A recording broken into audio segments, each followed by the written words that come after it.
Hey, it's Clay Trader, and this will be a video chart on ticker symbol BVTK. We will take a look at the 30-minute time frame.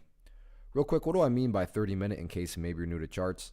Instead of each one of these candlesticks here representing 1 day's worth of price action, which is what you would normally see, each one represents 30 minutes. So while this here may look like several days worth of time, it's actually just today's price action broken down into 30-minute time slices.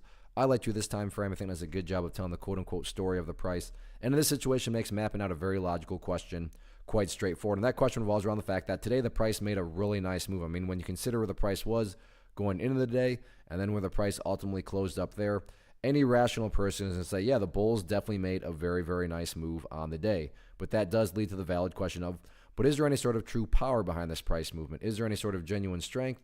Or is this just some sort of knee-jerk reaction, dead cat bounce type move? I have no idea. But like I said, by using charts, we can make answering that question very straightforward. And in my mind, it all revolves around a single area.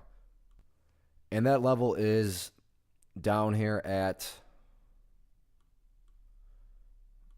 let's try that. Oh, we got a little advertisement there. And another advertisement. All right. So that key level, now that the ads are out of the way, and green lines are all over the place. There we go.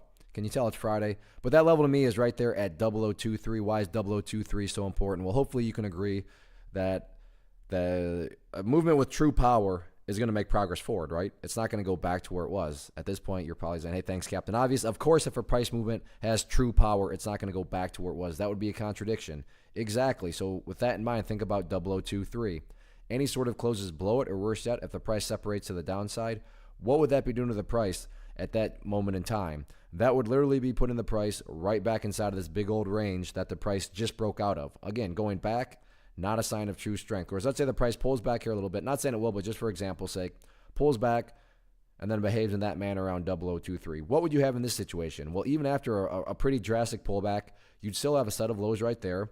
This set of lows would be down there. If you picture each one of these as stair steps, well, hey, the overall stair steps are still very clearly in the bullish direction, and that's the name of the game. That's what a truly strong move is going to do over time. It's going to make progress forward, and in this situation, I am defining and quantifying the phrase make progress forward as 0023. As far as levels of resistance are concerned, pretty straightforward here. It's all about the pink line right there, which is the famous 200 period simple moving average. So that'll be public enemy number one going into next week. All in all, though, no doubt about it, nice way to close out the week. So now it's just a question of, can the bulls build upon this momentum next week? We shall see. One of the biggest questions that I get is, hey Clay, how do you find the stocks that you trade? So what I've done is put together a free resource guide where I talk about the tools that I use to locate stocks that I find interesting and think may have potential. So if that sounds like something that could add value to you as a trader, then click on the image that is up on the screen right now and I will email you the guide. The guide itself is very short and to the point, and best part, it's completely free. Thanks for watching the video. Let me know if you have any questions.